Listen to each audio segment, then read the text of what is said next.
So you decided you're gonna get serious, you wanna gain some muscle, and you're gonna go on a bulk, but you wanna make sure you don't get fat in the process. Well, I'm gonna tell you 6 steps to help you bulk responsibly so you don't end up looking like a hot mess at the end of it.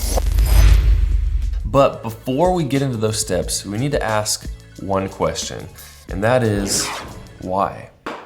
What's your goal with this? You wanna gain more muscle? If your goal in this whole thing is just to get more muscle quicker, you might want to rethink that. Let me show you why. In this before picture, I am 173 pounds, and in the after is 185. I did a bulk for about 6 months and put on 12 pounds, which is nothing crazy, but you can see I actually almost look a little bit smaller in the after photo because there's less definition because I put on more fat in the process. So the 2 main reasons you should bulk is, 1, you want to put on more fat. You might think, why would I just want to put on more fat? Well, maybe you're extra lean because you went on some kind of diet, you feel like you don't have energy.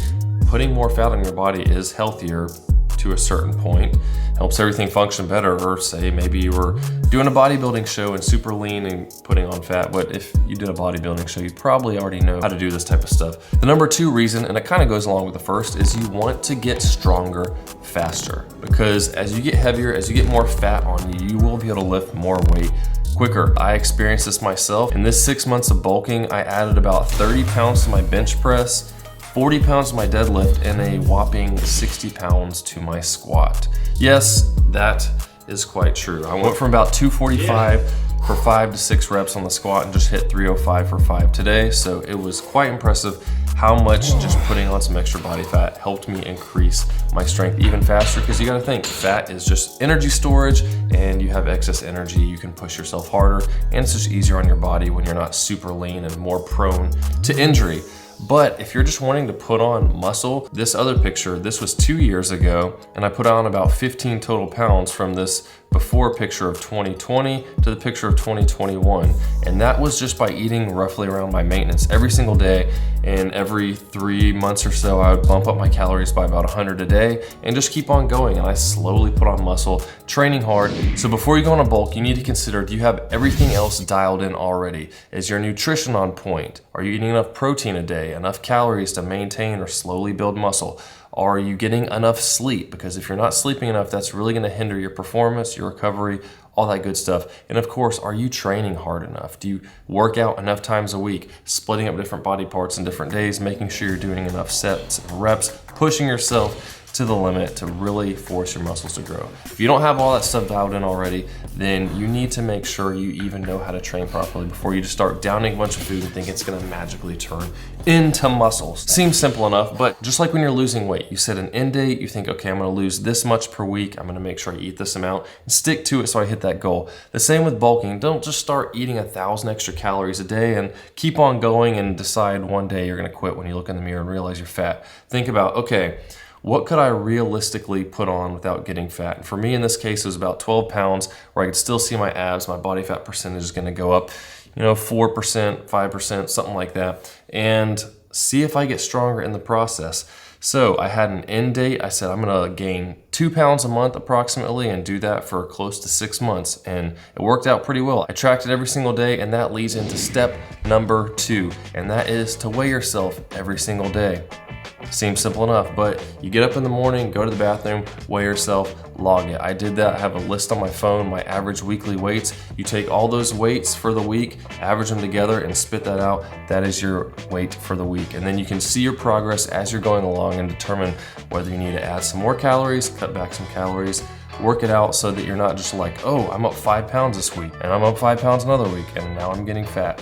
Making sure that those stair-stepping amounts are roughly where you want them to be. Step number 3 is to know your maintenance calorie amount. If you don't know how much you already need to eat, then how are you gonna know how much you need to eat to gain that certain amount of weight per week that you want? And this goes into what I was talking about earlier with having your diet dialed in. If you don't already know how much you need to eat to maintain your current body weight or how much protein intake you need to optimize your training, well, then just bulking for the heck of it is not gonna really help you out. You need to know what you need right now to maintain your current weight. And that leads us into step number 4, which is to add 200 to 300 calories per day at the max to what your current maintenance amount is. And that will lead to roughly half a pound of weight gain in a week. And the trick here is to just eat the same foods that you already do and add in a little bit more. We're not going crazy and saying, hey, I'm gonna bulk, so I'm just gonna eat pizza all the time. I'm just gonna eat ice cream and all kinds of junk. No, you're gonna keep sticking with that diet that you already have dialed in that's working for you and helping you achieve your goals, and just adding a little bit more on top of that. And I have that range of 200 to 300 calories because just like with supplements or anything else, start with the lowest amount that's making you progress. Kind of think of food as like the PED or the drug you're using to help boost your performance, because as you get the excess energy, you will be able to perform better. So let's start at the lower range of 200 calories a day and see how your body acts over the next 2, 3, 4 weeks. And once you start seeing that taper off, okay, let's bump it up to 300 calories a day, or an extra 100, and then keep going with that. See how your weight fluctuations go, see how your performance goes, and that is how you do it. And you'll find, probably as I did, if you're below your body's set point, as you start gaining some weight, you might not actually feel as hungry anymore.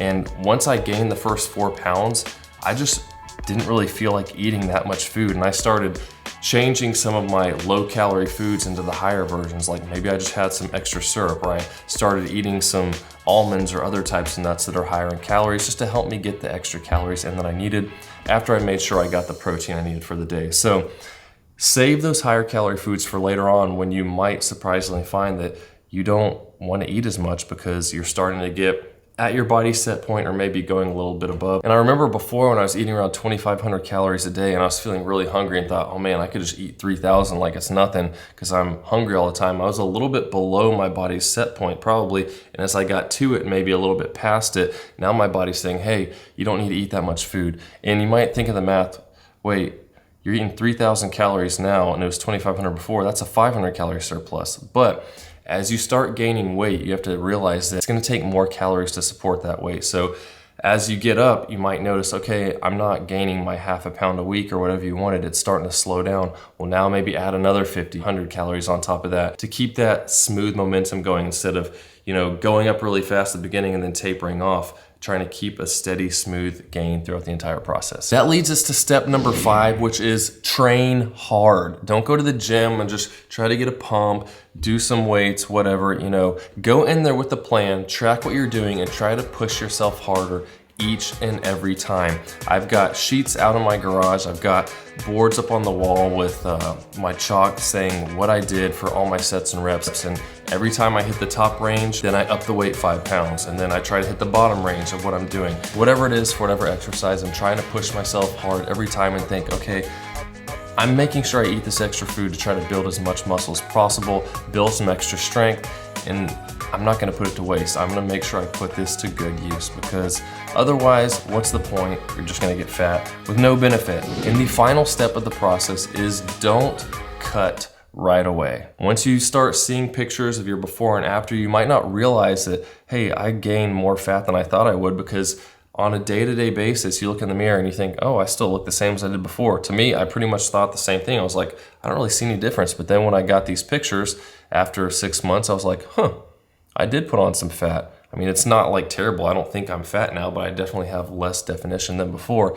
But I did meet my goal of getting stronger a lot faster. If you just cut right away, you're gonna start losing strength really fast, especially if you go into a steep cut, because you're like, oh, I can get 4 or 5 pounds off of me in a month. Well, you're gonna start losing strength. So you want to go on this bulk because you want to get stronger faster, gain more muscle, because you thought, oh, what he said earlier about just push yourself really hard, eat at maintenance, up your maintenance about 100 calories per day every 3 to 4 months. Oh, that's too slow. I want to get it faster. Yeah, you might think that's too slow, but what happens is, well, rather than getting slow gains for a long time, you're gonna make those fast gains, and then now you're gonna start going backwards because you're cutting too fast. So if you wanna hold on to those gains you have, I suggest sitting at maintenance for a while at your new weight. Go a month or two and just try to continue to progress while maintaining your new current weight. Get better in the gym, get stronger. If you're happy with how you look at the end of your bulk, you won't have this mental issue of like, oh, I look fat now. And so if you wanna cut back, you can slowly do it. Like say, do 1 pound a month for the next 4 months and do a 1 week a month of cutting 500 calories a day, and then the rest of the month is at maintenance at that 1 pound less. And boom, there you go. So if you want to bulk responsibly, not get fat, set goals, make sure you're training hard, keep your diet in check, don't just go crazy, and don't go right into a cut right after you finish. unless you have some kind of bodybuilding show you're doing or something like that. But if you're just trying to optimize performance, gaining muscle, all that type of stuff, then I suggest that's a pretty good way. It's worked for me. Let me know your experience with bulking and cutting, what you think. If you think I'm stupid, I don't know what I'm talking about, that's cool too. Let me know in the comments at Camber Fitness. We got lots of good stuff there, always trying to post fun things. I think that's about it. See you soon.